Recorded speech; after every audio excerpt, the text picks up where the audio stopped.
Most people don't lose arguments because they're wrong. They lose because they lose control of themselves. I still remember a heated confrontation I had years ago with a colleague at work.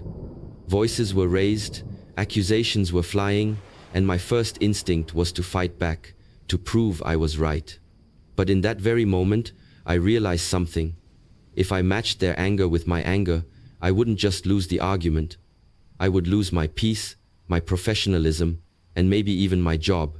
So, I took a deep breath, paused, and chose calm over chaos. That choice didn't just save me in that situation, it taught me one of the most valuable lessons of my life.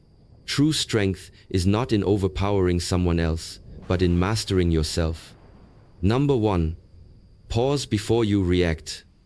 In every confrontation, the greatest battle is not with the other person, it is with yourself, with the urge to defend, to retaliate, to immediately prove your point and not let the other person's words cut into you without a counterstrike. And yet, the power of calm begins in that exact space where you pause before reacting, because in that pause you reclaim your control, you buy back time, and you step out of the emotional fire long enough to see with clarity instead of blindness. I learned this lesson not from books or theories, but from a painful real-life encounter that could have destroyed years of trust, when I was once confronted by a family member during a heated argument about money, and they hurled words that cut deep. Words meant to shame and belittle, words that under normal circumstances would have provoked me into shouting back, escalating into a storm that might have fractured our bond forever. But something in me whispered, pause. And so I did, not because I wanted to, but because I knew if I spoke in that moment, it would not be my truth speaking, it would be my anger, my pride, my ego. And I remembered all the times in the past when reacting too quickly had left me with regrets I could not erase, and in that pause, something miraculous happened. I began to hear not just the words being spoken, but the pain behind them. I saw the fear, the frustration, the disappointment that had nothing to do with me personally, and as I breathed deeply, I realized that my silence was not weakness, it was strength, because it gave me the space to choose my response instead of being a prisoner to my emotions. And when I finally spoke, I did so softly, with steadiness, with intention, and the temperature of the whole confrontation shifted, the shouting softened, the anger deflated, and what could have been a devastating blow to our relationship transformed into an opportunity for healing and understanding. And that day I learned this truth: the pause is not passive, the pause is power, because it is in the pause where you decide whether you will be mastered by your emotions or whether you will master them. And this principle is not limited to family disputes. It applies everywhere: on the streets, when someone cuts you off in traffic; in the office, when a colleague disrespects you in front of others; in friendships, when misunderstandings threaten to rupture years of closeness; in every place where confrontation brews. The person who pauses is the person who owns the battlefield. Because anger is contagious, but so is calm. And the pause acts like a shield, a protective layer between your inner peace and the chaos outside, and the longer you cultivate it, the stronger you become. Because instead of being reactive, you grow responsive. Instead of being impulsive, you become intentional. And one day you'll look back and realize that most of the battles you thought you had to fight were never worth fighting at all.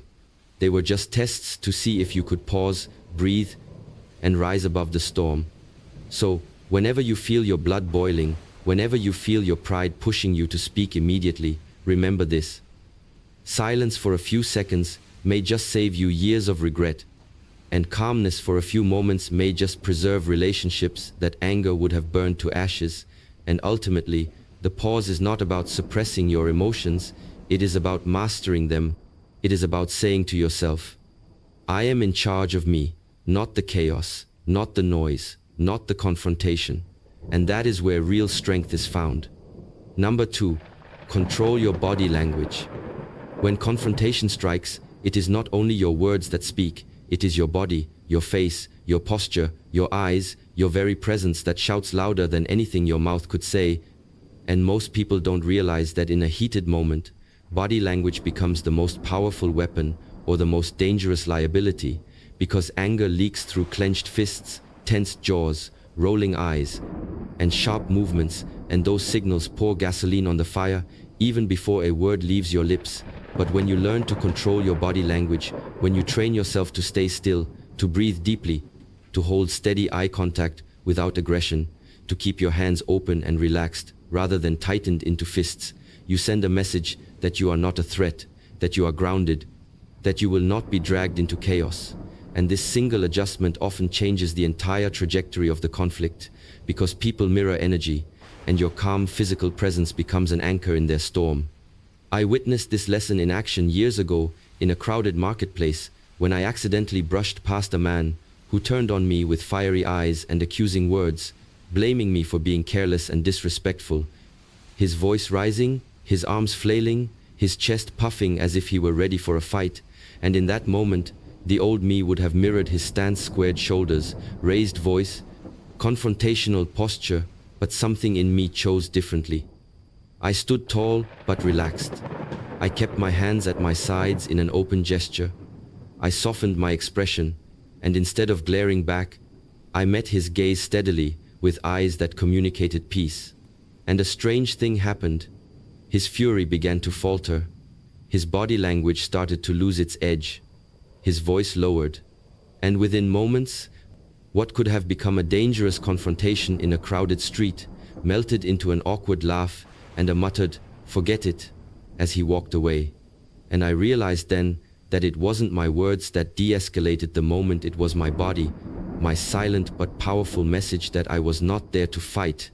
This is why mastering your body language is vital in any confrontation, because even if your heart is racing and your mind is boiling, your body can act as a stabilizer, sending signals of control not only to the other person but also back to your own nervous system, calming you from the outside in.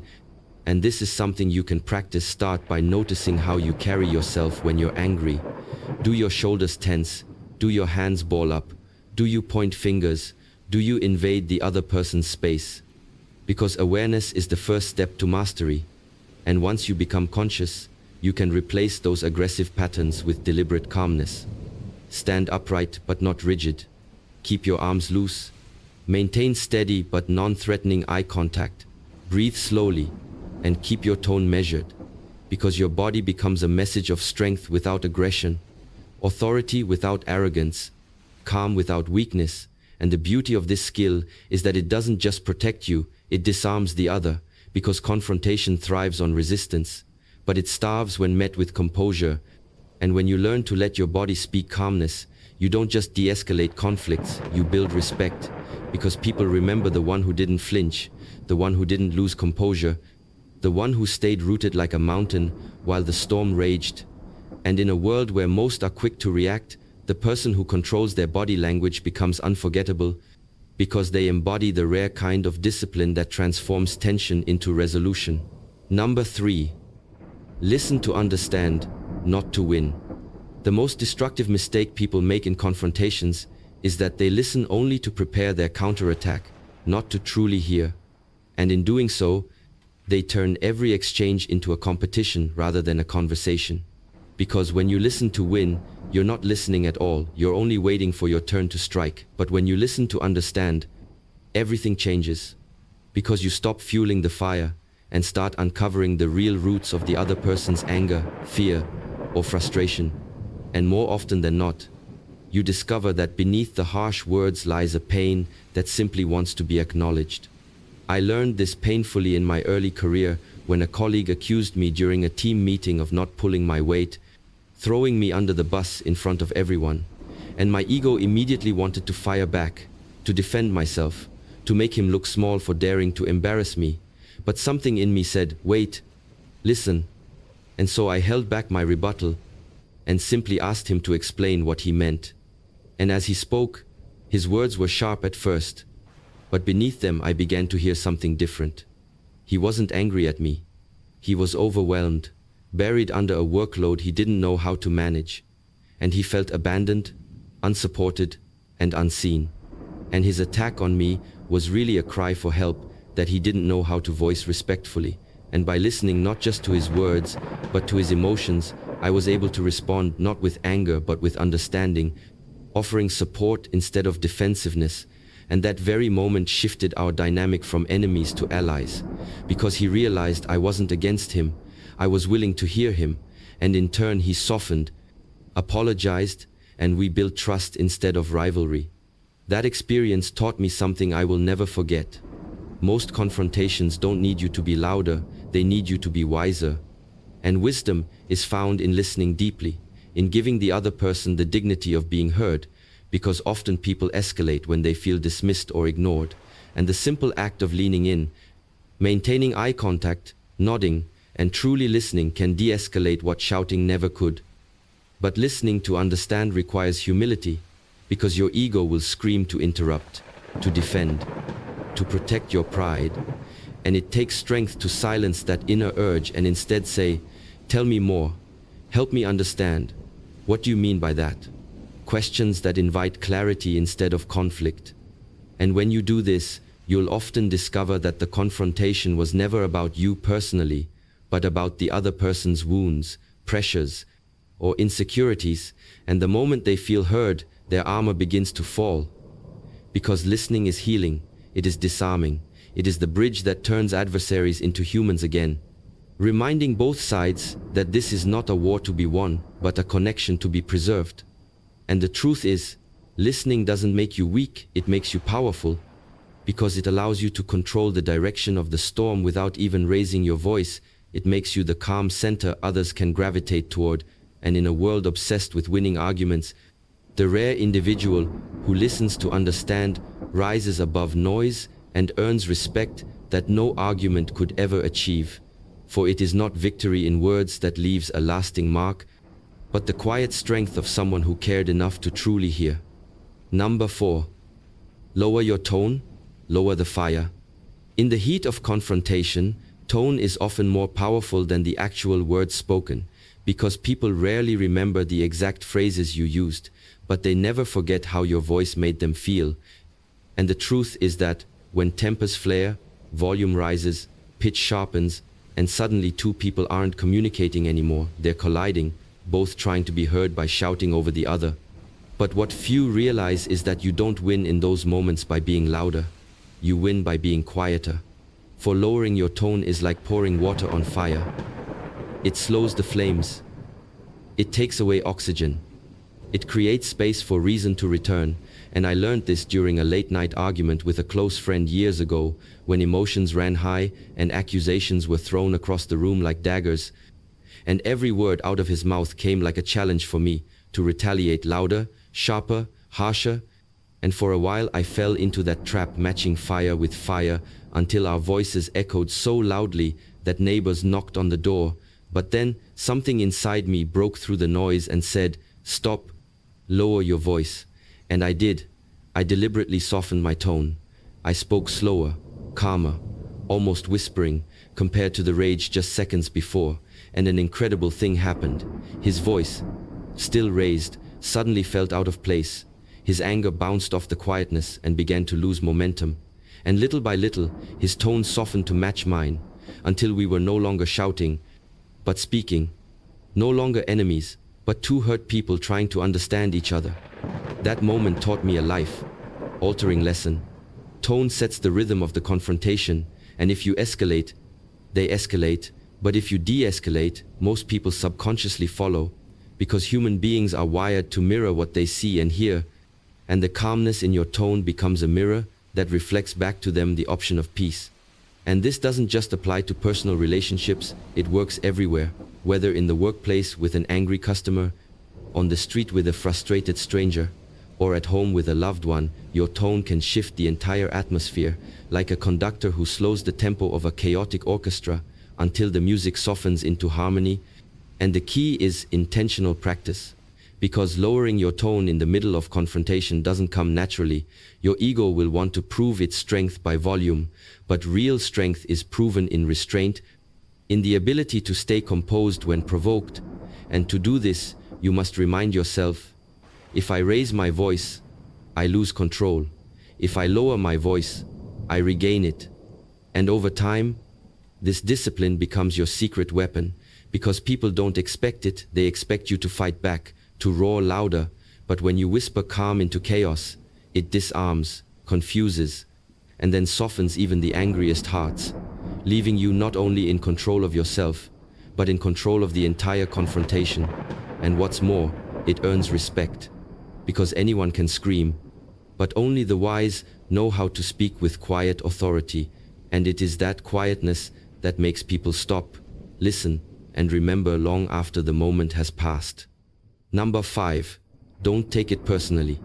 One of the hardest but most liberating lessons you can ever learn in life is this: what people say or do in the heat of confrontation is almost never about you.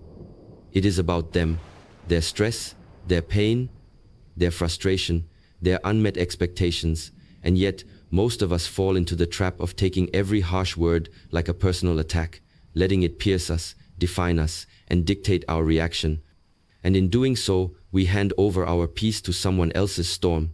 But the truth is, when you stop taking things personally, you reclaim your inner freedom, because you begin to see beyond the surface of the words and recognize the deeper reality that people project their inner battles outward. I learned this the hard way when, during one of my first jobs, a manager lashed out at me in front of an entire team over a mistake that wasn't even mine. His words sharp, cutting, humiliating, and I remember feeling my blood boil, my chest tighten, and my mind racing with the thought, how dare he disrespect me like this? And I wanted to snap back, to humiliate him in return, but something stopped me. Something whispered, "This isn't about you." And as I looked closer, I saw a man drowning in pressure from his own bosses, exhausted from long nights, fearful of failure, and I realized that his outburst was not a reflection of my worth, but of his own struggle. And by not taking it personally, I saved myself from unnecessary pain and from reacting in ways that would have only worsened the situation. Instead, I calmly clarified the issue later, and not only did the truth come to light, but my composure earned me respect from colleagues who saw that I could hold myself together under fire, and that day I discovered a principle that has guided me ever since. People will say things in anger, in fear, in frustration that have nothing to do with who you are, and if you carry their words into your heart, you will bleed from wounds that were never meant for you. But if you let their words fall to the ground without taking root in your spirit, you stay free, you stay calm, you stay whole, and the confrontation passes without leaving scars. The real power lies in perspective, in asking yourself during conflict, is this truly about me, or is this about what they are going through? Because 9 times out of 10, it is the latter. And once you know this, you can respond with empathy rather than ego, with steadiness rather than defensiveness, and with wisdom rather than wounded pride. And this doesn't mean you allow disrespect or tolerate abuse. It means you don't internalize someone else's storm as your identity. You protect your peace while addressing the situation firmly but calmly. And over time, this mindset becomes armor, shielding you from unnecessary emotional wounds. Because every confrontation becomes less about your value and more about understanding the hidden battles of others. And when you no longer take things personally, you walk through life lighter, freer, calmer. Because nothing anyone says can shake you from the truth of who you really are. Number 6. Choose questions over accusations. In confrontation, the easiest path is accusation, to point fingers, to say, you always, you never, this is your fault. Because accusation feels like defense, like strength. But in reality, it only hardens the walls between you and the other person, making them dig deeper into their position and fueling more resistance. The wiser path, though harder in the moment, is to replace accusations with questions. Because questions don't just challenge, they invite. They open doors. They make people reflect rather than react. And that simple shift can turn a fight into a dialogue. I learned this in one of the most difficult conversations of my life, when a longtime friend betrayed my trust by sharing something deeply personal. I had told him in confidence, and when I found out, my heart was burning with anger, my tongue itching to hurl accusations. How could you do this to me? Why would you betray me? You don't deserve my trust. And those words were already climbing up my throat, when suddenly, I paused and instead asked him, "Help me understand.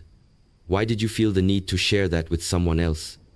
And just that single question changed the entire atmosphere, because instead of putting him on trial and forcing him into defense, it drew out an explanation I would never have expected.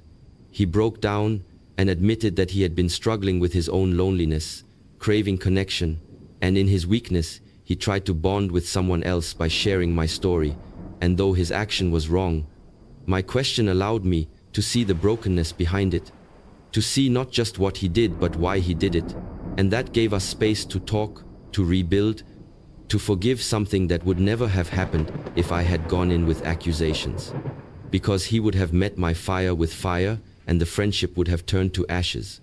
And this principle applies everywhere, not just with friends, but with family, colleagues, even strangers. If someone is late, instead of snapping, "You never respect my time," ask, "Was something holding you up?" If someone raises their voice, instead of accusing, "You're attacking me," ask, "What's really upsetting you right now?" Because questions shift the dynamic from enemy to listener, from walls to bridges. And when you ask with genuine curiosity rather than sarcasm, you disarm tension and invite honesty. This doesn't mean you excuse bad behavior, but it means you choose the higher ground, one that seeks resolution rather than escalation. And that choice makes you powerful, because while accusations ignite battles, questions uncover truths, and truth has the power to heal what anger only destroys. And the more you practice this, the more you'll see that questions not only calm others, they calm you too, because they force you to step out of your ego, to shift from reaction to reflection. And in that space, confrontation loses its fire, and you walk away not with regrets of things said in rage, but with the quiet strength of knowing you handled the storm with wisdom. Number 7, detach emotion from the outcome. One of the greatest traps in any confrontation is tying your sense of worth, dignity, or peace to the outcome of the argument. Because when you do this, you fight not just for understanding, but for validation. And suddenly the confrontation becomes a battlefield. Your ego cannot afford to lose. But the truth is, the outcome is never fully in your control. What you can control is how you carry yourself, how you speak, how you choose to walk away with your integrity intact. And detaching your emotions from the outcome is the secret to staying calm, because it frees you from the need to win and allows you to focus on what truly matters, protecting your peace. I experienced this deeply during a business negotiation when I was passionately trying to convince a client to adopt my proposal, and the discussion turned confrontational, with them dismissing my points, pushing back aggressively, and my emotions flared because I felt that their rejection was a rejection of me, of my hard work, of my intelligence. And in that mindset, I fought harder, my voice sharpened, my tone grew defensive, and the more emotionally attached I became to winning, the more I lost control, until finally, the deal slipped through my fingers completely, and I walked away, not only defeated but drained, ashamed of how much I had allowed my ego to dictate my behavior.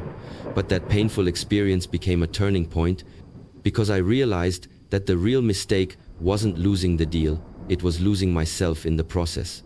And in later confrontations, I chose differently, reminding myself before entering any heated discussion, I cannot control their decision, but I can control my dignity, my calm, my presence. And with that mindset, I began to approach conflicts with less desperation and more composure. And ironically, the less emotionally attached I became to winning, the more persuasive and effective I became, because calmness carries more weight than desperation, and people trust those who can speak without fear of loss. Detaching from the outcome doesn't mean you stop caring, it means you stop clinging. You stop letting your peace rise and fall on whether someone agrees with you, apologizes to you, or validates you. And instead, you root your peace in yourself, in the knowledge that your worth is not determined by this single confrontation. And when you practice this, you begin to see that many battles you once thought you had to win no longer even matter. Because winning isn't about walking away with a trophy of victory, it's about walking away without regret, without shame, without having lost yourself to anger or ego. And the paradox is that when you no longer need to win at all costs, you often win in the ways that matter most, by preserving respect, by protecting relationships, and by proving to yourself that you are bigger than the storm. So the next time you find yourself in confrontation, remember, the outcome belongs to circumstances, but your calm belongs to you. And if you must lose one, let it be the outcome, not yourself. Number 8. Use strategic silence. Silence in confrontation is not weakness, it is strategy, it is presence, it is the art of refusing to feed the flames while allowing the fire to burn itself out, because when words are weapons, silence becomes a shield. And though many fear silence because they believe it makes them look powerless, the truth is the opposite. Silence demonstrates supreme control, for it says, "I will not be dragged into chaos on your terms, I choose my timing." I discovered this lesson not from a textbook, but from a moment of personal humiliation that could have destroyed me had I reacted wrongly. During a community gathering, a man stood up and publicly criticized me, accusing me of arrogance, incompetence, and selfishness. His voice echoing across the hall as others turned to watch, and every muscle in me tensed, every instinct urged me to stand, to defend myself, to hurl words back and expose his flaws before the crowd, but something inside whispered, "Be still." And so I remained silent, meeting his words with calm eyes, letting the weight of the moment hang in the air without rushing to fill it with noise. And as seconds stretched into what felt like an eternity, something remarkable happened. His words began to lose their sharpness. His voice faltered as he realized I wasn't giving him the fight he expected. The audience's attention shifted. Some even looked at him with discomfort, as his anger seemed more and more out of place against my quiet presence. And by the time I finally spoke slowly, measured, with just a few words of clarity, the confrontation was over before it could truly begin. And later, people told me my silence had spoken louder than any defense I could have mounted. That day taught me that silence is not emptiness. It is power. It is restraint. It is wisdom disguised as stillness. Because when you withhold words, you deny the other person ammunition to continue their attack. You give yourself space to think, and you force them to face the echo of their own voice. Strategic silence can de-escalate where arguments only escalate. It can reset the emotional temperature of the room, and it can turn the tide of confrontation in your favor without you even raising your voice. But using it requires courage, because the ego will scream to defend itself, to be heard, to respond immediately. And yet the strongest person is not the one who shouts the fastest, but the one who can remain silent the longest until words carry weight again. And this doesn't mean you never respond. It means you choose your response with timing, letting silence disarm, letting the moment breathe, and then speaking with precision rather than impulse. For silence sharpens words like a whetstone sharpens a blade. And when you do speak after silence, people listen, because you have taught them that your voice is not cheap, it is deliberate, it is intentional.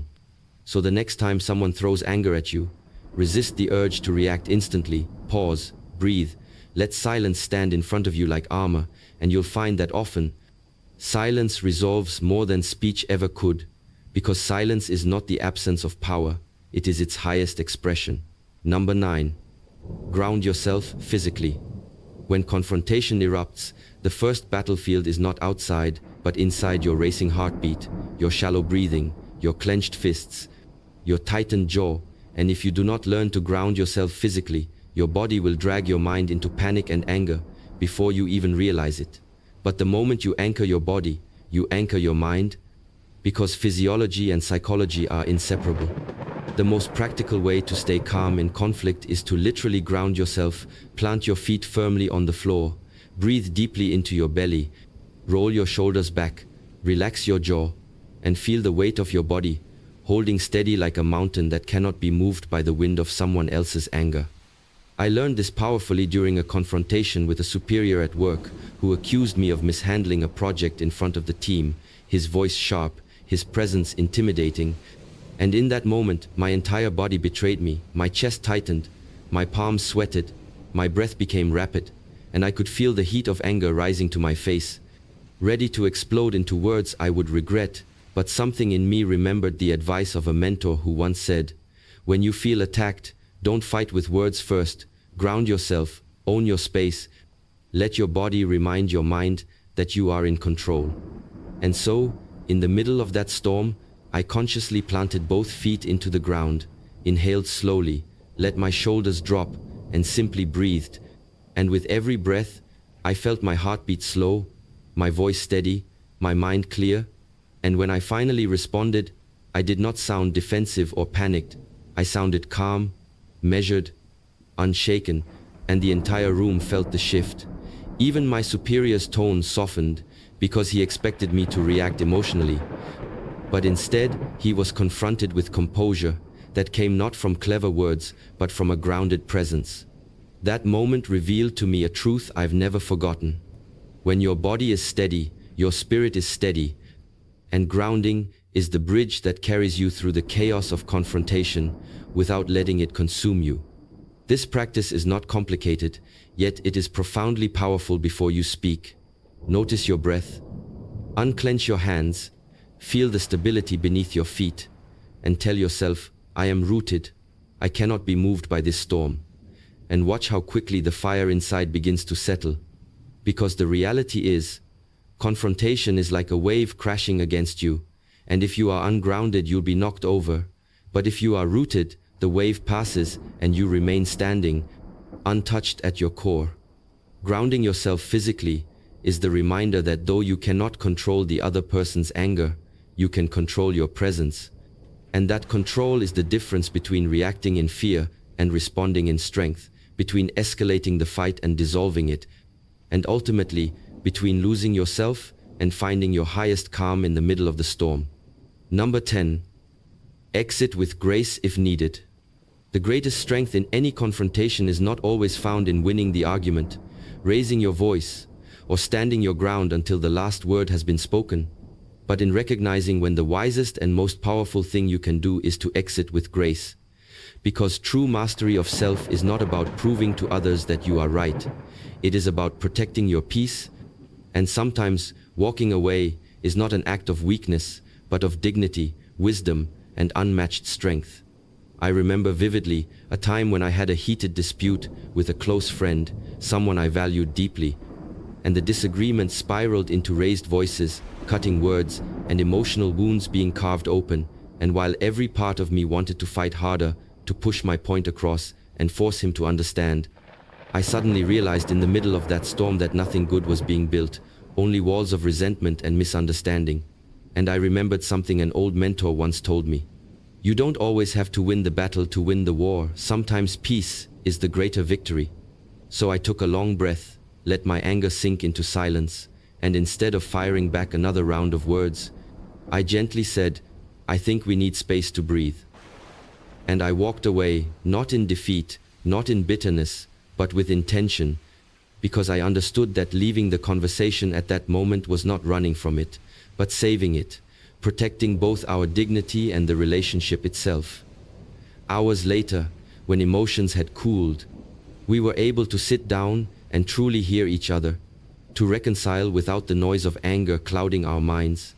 And that experience taught me that exiting gracefully is not about giving up. It is about refusing to be dragged into a place that dishonors who you are. It is knowing that silence sometimes carries more power than speech, that leaving sometimes speaks louder than staying, and that the person who walks away from unnecessary chaos is often the one who stands tallest. This practice is not always easy, because our ego screams at us to stay and fight, to not let the other person have the last word, but the soul whispers something higher. Protect your peace, choose grace, let time and truth do what anger never can. And the moment you learn to listen to that whisper, you unlock a kind of freedom in confrontations that very few ever master. The truth is, not every confrontation deserves your full energy, not every battle is yours to fight, and not every argument needs to end with a clear winner, because sometimes the real victory is choosing yourself, your sanity, and your higher ground over the temporary satisfaction of winning a shouting match. And when you learn to exit with grace, you not only calm the fire in the moment, but you teach others, without words, that you are a person who values peace over pride, wisdom over ego, and calm over chaos. And that silent lesson is more powerful than anything you could have argued into their ears. In the end, every confrontation is not truly about the other person, it is about you. About whether you will allow chaos to pull you into its storm, or whether you will stand as the calm within it. And the truth is that life will always place you in situations where people test your patience, challenge your peace, and provoke your emotions. But you must remember that your power does not lie in controlling them. It lies in mastering yourself. Because calmness is not passivity, it is strength under control. It is the courage to breathe when others are shouting, the wisdom to ground yourself when the ground feels shaky, and the grace to walk away when staying would only break you. And if you can take even one lesson from this journey, let it be this: no matter how fierce the storm of confrontation, you always have the choice to be the anchor, to be the one who does not lose themselves to anger, to be the one who transforms tension into understanding and conflict into clarity. And that choice, made again and again, will not only protect your peace but will also elevate your life. Because when you master calmness, you master yourself. And when you master yourself, there is no confrontation in this world that can defeat you.